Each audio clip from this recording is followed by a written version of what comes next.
Hi, this is Lou here to talk about what I'm going to call elementary statistics in game design, although really I'm going to talk about the different kinds of averages, which are most people would not regard as real statistics, but it's important to understand the differences. Now, the problem is innumeracy, which is to say an inability to cope with arithmetic and understand numbers and probability. Something like illiteracy is you can't really read. Innumeracy seems to be quite common these days. It may be because for a time K-12 schools in America did not teach simple, straightforward math, and it shows. I've seen intelligent younger adults counting the pips on two dice to sum them. And this should be automatic. You should look at two dice and know what the result is. And for older people, this is generally true. I've also seen intelligent younger adults who could not figure out 10% in their heads. And again, older adults generally can do this. I've talked about probability elsewhere. So here I'm focusing on something simple, averages. The word average doesn't actually tell you what someone means because there are at least three kinds of average. And the types other than the most common, the mean, are sometimes useful. So I'm going to describe all three. The mean is what you usually understand when you see the word average. To calculate a mean, you add up all the numbers and divide by the number of numbers. So the mean of 5, 6, 3, 3, and 1 is 18 divided by 5, or 3.6. So this could be the average of 5 dice rolls, for example. And that's a slightly above average because the standard average would be 3.5. Now this works well enough for most purposes, but if you have some very large or very small entries, it can be skewed. And that's why we have the median. For example, these are real numbers from a couple years ago. The mean revenue for a mobile game might be $6,000, where you add up all the revenues of all the games and divide by the number of games. But the median might be only $500. The median is the middle number out of the group. So it's a way to remove skewing. So the median of 5, 6, 3, 3, and 1 is 3.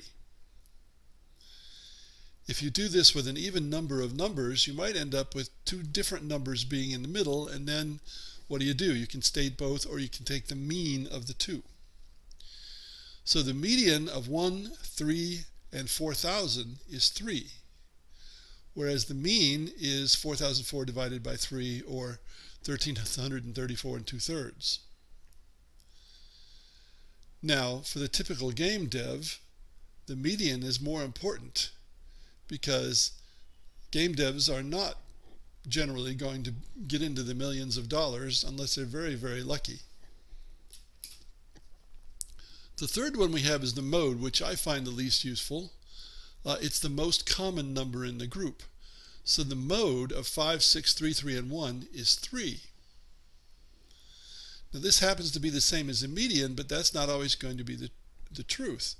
If you had two 10s at the top and two 1s at the bottom of our set of numbers, the median becomes 5, but the mode is either 10 or 3 or 1, all three really, because we have two 10s, two 3s, and two 1s.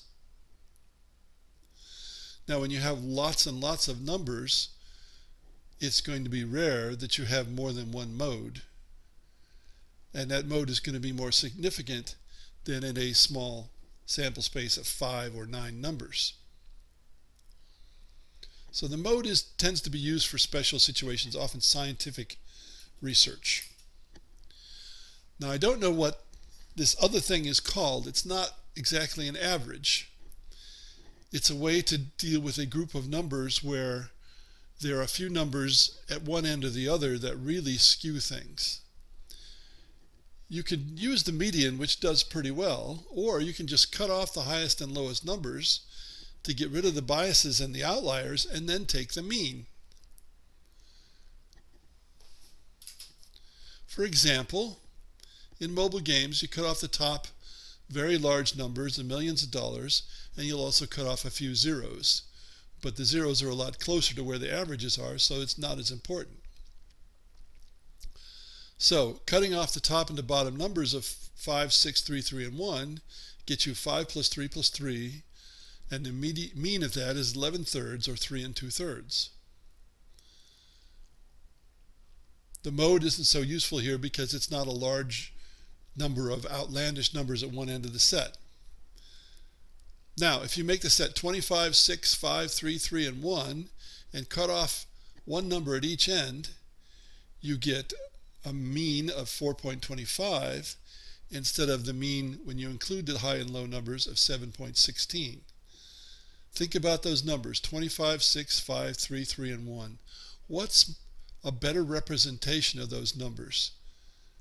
4.25 or 7.16? I think 4.25 is a better representation of those numbers after cutting off the top and the bottom. So when you're using statistical kinds of analysis, which are usually called metrics in game development, to evaluate play results of your video game after it's in a pre-release or release, keep these distinctions in mind. Try all three forms of average. Don't just rely on the mean. Thanks for listening.